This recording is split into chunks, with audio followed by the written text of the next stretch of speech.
Ik ben sinds een jaar of 10 ben ik bezig met stamboomonderzoek. Dus sinds een jaar of 10 ben ik bezig met het onderzoek naar mijn eigen familie. En de resultaten daarvan bewaar ik en die verwerk ik in de website oesoldelu.nl. En oesoldelu staat voor, is eigenlijk Drents voor onze ouders. Dit is de website en we zijn hier in Leeuwarden, in Friesland. Dus ja, ik heb er maar eventjes een Friese voorouder van mij bijgepakt. Dat is deze. Dit is Sipke Joukes de Groot. Hij is een van mijn Friese voorouders. En hier zien we een kwartierstaartje. Want elke voorouder op mijn website heeft zijn eigen kwartierstaartje. En dan kunnen we kijken hoe het opgebouwd is. Dan zien we hier de gegevens van Sipke zelf. Dan is dit zijn vader. Dit is zijn moeder. Hier vinden we dan de gegevens over hun huwelijk en hun gezamenlijke kinderen. En dan zien we ook dat Sipke de middelste van de kinderen is. Hier zien we dan de grootvader via vader, de grootmoeder via vader en hun huwelijk. Dan hebben we tenslotte nog grootvader via moeder en grootmoeder via moeder. En ook hun huwelijk. Nou, dat is dus even de opbouw. Maar het gaat nu eventjes hierom. Waar heeft Sipke gewoond? Dat was wat mij heel erg interesseerde. En dat geldt voor al mijn voorouders. Nou, hij is geboren in Bozem. Hij heeft met zijn ouders heeft hij gewoond in Bolsward. En uiteindelijk is hij overleden in Houderwijk. Nou, Sipke is eigenlijk relatief weinig verhuisd. Andere voorouders die verhuisden veel meer. Maar ja, hij heeft wel een hele grote afstand afgelegd. En dat kunnen we zien als we dat op de kaart projecteren. Dit is Bozem. Dit is Bolsward. En dit is Houderwijk. Helemaal aan de andere kant van Friesland. Dit geeft alweer een heel ander beeld van iemands leven dan de kwartierstaat die we net zagen. Hoe zou de kaart eruit zien als ik de woonplaats van al mijn voorouders erop zou projecteren? Nou, dat geeft dus dit beeld.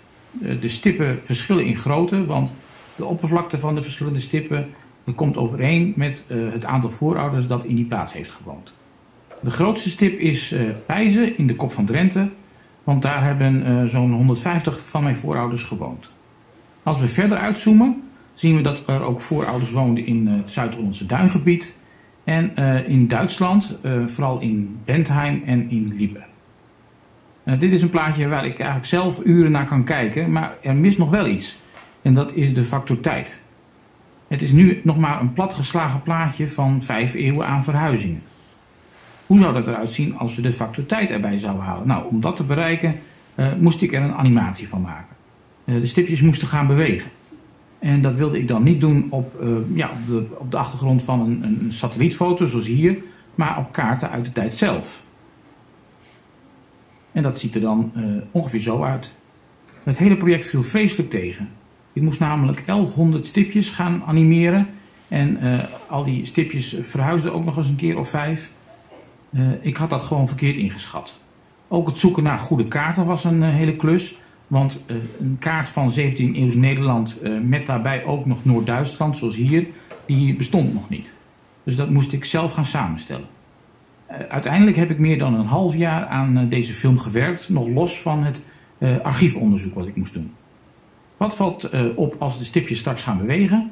We zien eigenlijk 2 migratiegolven. Vanaf 1680 zien we migranten uit Duitsland naar Drenthe en Groningen vertrekken. En vanaf 1770 zien we migranten uit het oosten van Friesland naar de veengebieden ten zuidoosten van de stad Groningen vertrekken. Voor de aardigheid heb ik daarna ook nog allerlei historische details aan de film toegevoegd.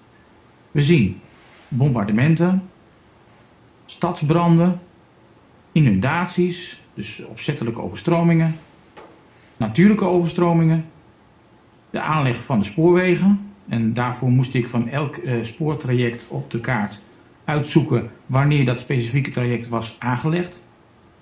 Inpolderingen, politieke omwentelingen en de Duitse bezetting. De film begint bij het jaar 1660.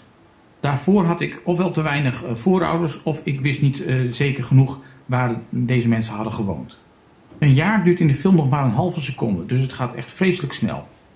Er zijn daarom een paar jaartallen om in de gaten te houden. 1672 is het rampjaar met bombardementen en inundaties. In 1717 vindt de kerstvloed plaats. Dat is een grote overstroming in het noorden van Nederland en het noorden van Duitsland. In 1795 hebben we de Bataafse revolutie. In In 1807 ontploft er een kruitschip in Leiden. Vanaf 1860 gaat de ontwikkeling van de spoorwegen ineens heel erg snel. In 1940 begint de Duitse bezetting. En op het einde van de film zien we nog heel even de vuurwerkramp van Enschede in 2000. De film eindigt in 2016 met 3 stippen. Ikzelf, mijn vader en mijn grootmoeder.